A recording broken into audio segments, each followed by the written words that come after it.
नमस्कार दोस्तों, स्वागत है आप सभी का आपके अपने YouTube channel Shyam class study में। आज की इस वीडियो में दिल्ली पुलिस भर्ती परीक्षा 2023 में पूछे जाने वाले जीके जीएस के अति महत्वपूर्ण प्रश्नों का प्रैक्टिस सेट लेकर के आया हूं। जैसा कि आप ही लोग जानते हैं कि दिल्ली पुलिस भर्ती परीक्षा 14 नवंबर 2023 से शुरू होगी और आप सब लोग ये भी जानते हैं कि जीके जीएस 50 क्वेश्चन 50 नंबर के पूछे जाएंगे। तो उन्हीं 50 नंबर को प्राप्त करने के लिए आपको लगातार जीके जीएस की प्रैक्टिस सेट लगाते रहना पड़ेगा, क्योंकि प्रैक्टिस सेट एक ऐसा जरिया है जिससे आपको पता चल पाता है कि आपकी तैयारी कैसे चल रही। आप किसी भी एग्ज़ाम की तैयारी करो, लेकिन आपको जब तक आप प्रैक्टिस सेट नहीं लगाओगे तब तक आप अपनी तैयारी को पहचान नहीं पाओगे। तो मैं अपने चैनल पर आपको लगातार जीके जीएस के प्रैक्टिस सेट करवा रहा हूँ। इन्हीं प्रैक्टिस सेटों के माध्यम से आप दिल्ली पुलिस भर्ती परीक्षा 2023 में एक अच्छा स्कोर करके आ पाओगे। तो आज का प्रैक्टिस सेट आपको पसंद आता है तो वीडियो को आप लाइक कर देना। चैनल को अभी तक आपने सब्सक्राइब नहीं किया हो तो चैनल को आप ज़रूर सब्सक्राइब कर लीजिएगा और इस प्रैक्टिस सेट को आप अपने सभी छोटे भाइयों बहनों के पास ज़रूर शेयर कर देना, जिससे वो भी लोग इस प्रैक्टिस सेट को लगाएं और उन लोगों को भी अपनी तैयारी का पता लग पाए कि उनकी तैयारी दिल्ली पुलिस भर्ती परीक्षा 2023 के लिए कैसी चल रही है। तो इन्हीं सब बातों को ध्यान में रखते हुए शुरू करते हैं आज का अपना प्रैक्टिस सेट नंबर 21।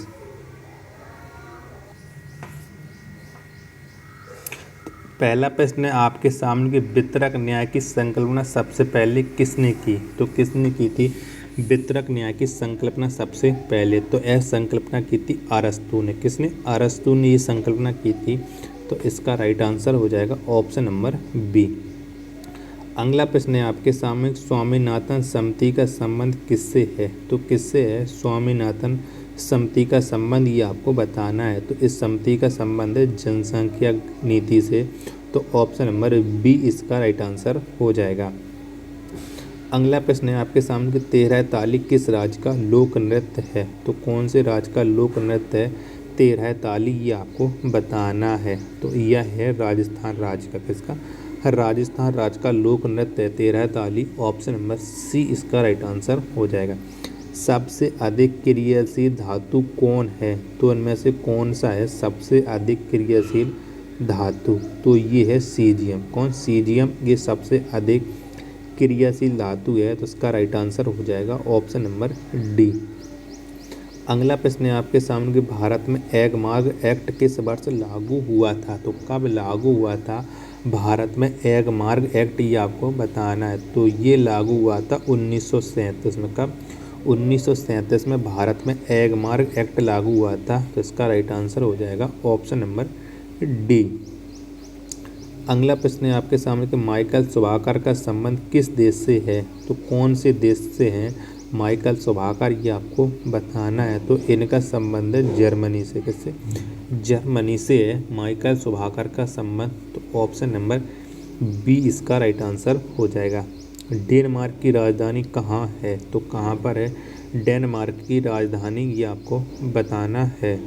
तो डेनमार्क की राजधानी है कोपेनहेगन। कौन सी? कोपेनहेगन ये डेनमार्क की राजधानी है।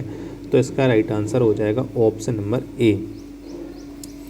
अगला प्रश्न है आपके सामने कि विश्व साक्षरता दिवस किस तिथि को मनाया जाता है। तो कब मनाया जाता है विश्व साक्षरता दिवस, ये आपको बताना है। तो ये मनाया जाता है 8 सितंबर को। कब? 8 सितंबर को विश्व साक्षरता दिवस। ऑप्शन नंबर ए इसका राइट आंसर हो जाएगा। अगला प्रश्न है आपके सामने काले धन के उन्मूलन के लिए सुझाव देने हेतु किस आयोग की नियुक्ति की गई थी। तो कौन से आयोग की नियुक्ति की गई थी काले धन के उन्मूलन के सुझाव के लिए? तो ये की गई थी चलैया आयोग। किसकी?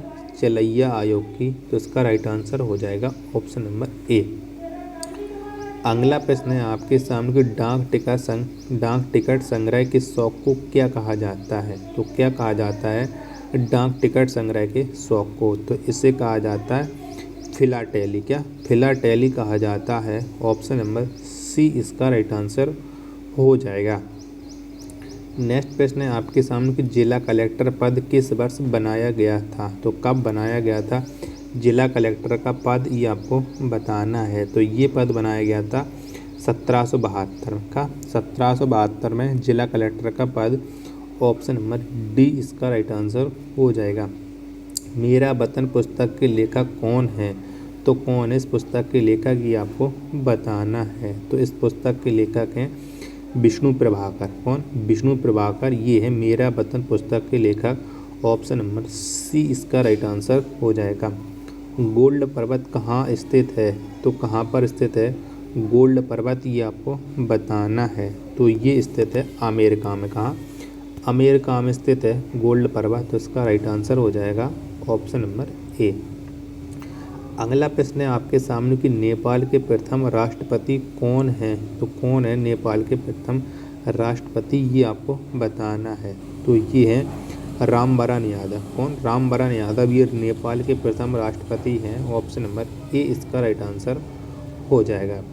वीडियो पसंद आ रही है तो वीडियो को आप लाइक ज़रूर कर देना। चैनल को सब्सक्राइब नहीं किया अभी तक तो चैनल को आप ज़रूर सब्सक्राइब कर लीजिएगा।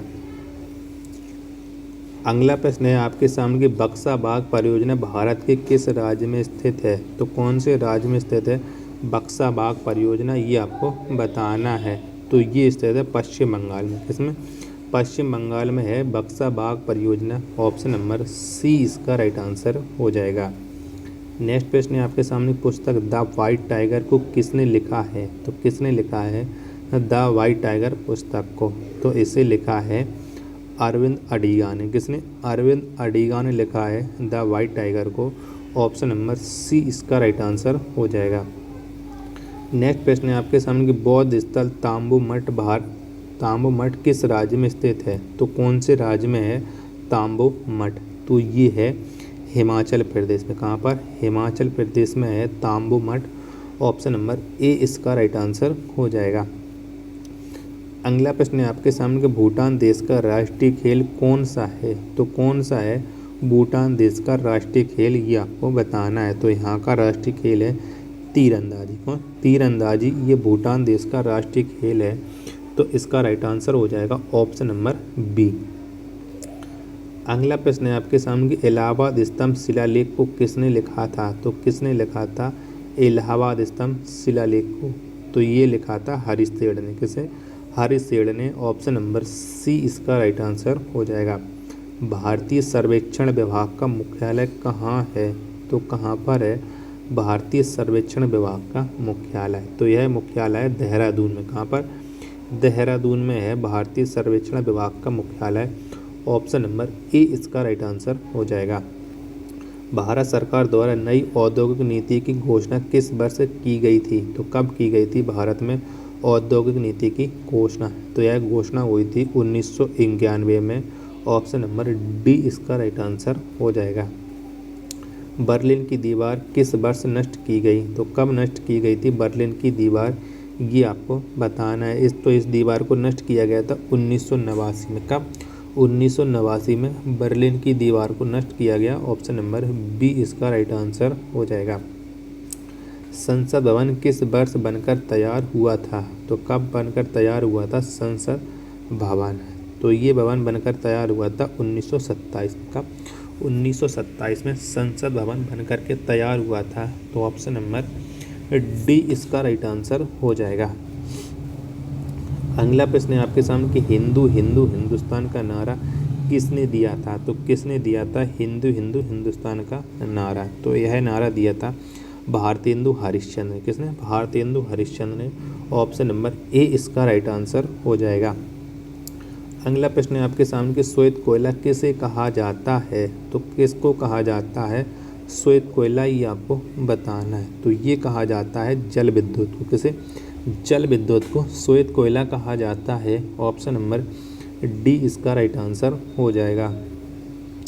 अगला प्रश्न है आपके सामने कि ज्वाला गट्टा किस खेल के प्रसिद्ध खिलाड़ी हैं? तो कौन से खेल के प्रसिद्ध खिलाड़ी हैं ज्वाला गट्टा, ये आपको बताना है। तो ये हैं बैडमिंटन। किसके? बैडमिंटन के प्रसिद्ध खिलाड़ी हैं ज्वाला गट्टा। ऑप्शन नंबर बी इसका राइट आंसर हो जाएगा। अगला प्रश्न है आपके सामने कि पीपुल्स डेली समाचार पत्र किस देश से संबंधित है? तो ये कौन से देश का समाचार पत्र है पीपुल्स डेली? तो ये है चीन का। किसका? ये चीन का समाचार पत्र है People's Daily. Option number D इसका राइट आंसर हो जाएगा। दीपक कर्माकर किस खेल से संबंधित हैं? तो कौन से खेल से संबंधित हैं दीपा कर्माकर। तो इनका संबंध है जिम्नास्टिक्स से। किससे? जिम्नास्टिक्स से हैं Dipa Karmakar. Option number C इसका राइट आंसर हो जाएगा।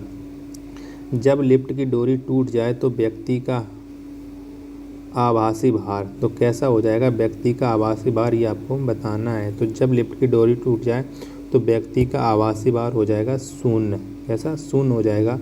ऑप्शन नंबर डी इसका राइट आंसर हो जाएगा। सबसे अधिक क्रियाशील अधातु तत्व कौन सा है? तो कौन सा है सबसे अधिक क्रियाशील अधातु तत्व? तो ये है फ्लोरीन। कौन सा? फ्लोरीन है। ऑप्शन नंबर बी इसका राइट आंसर हो जाएगा।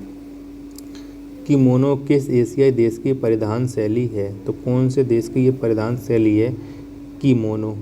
तो ये है जापान की। किसकी?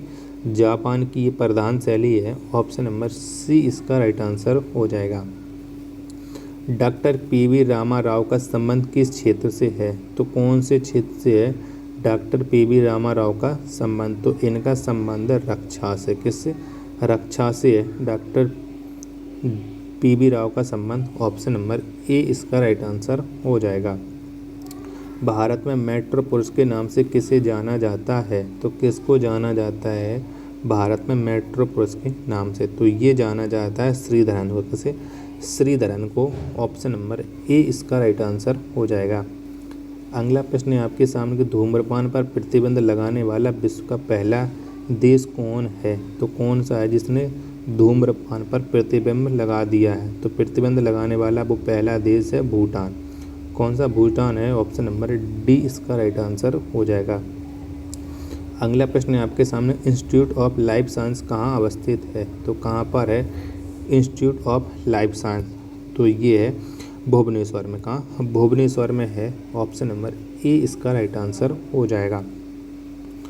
अगला प्रश्न है आपके सामने कि मोहन धारिया समिति किससे संबंधित है?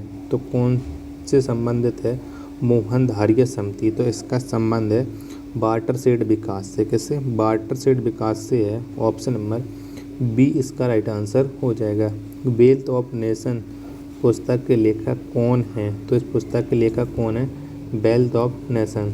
तो इसके लेखक हैं एडम स्मिथ। कौन? एडम स्मिथ हैं। ऑप्शन नंबर डी इसका राइट आंसर हो जाएगा। अगला प्रश्न है आपके सामने कि उपभोक्ता दिवस किस तिथि को मनाया जाता है? तो कब मनाया जाता है उपभोक्ता दिवस? तो ये मनाया जाता है प्रति वर्ष 15 मार्च को। कब? 15 मार्च को। ऑप्शन नंबर सी इसका राइट आंसर हो जाएगा। इरिडा किस क्षेत्र से संबंधित है? तो कौन से क्षेत्र से संबंधित है इरिडा? तो इसका संबंध है बीमा क्षेत्र से। ऑप्शन नंबर ए इसका राइट आंसर हो जाएगा।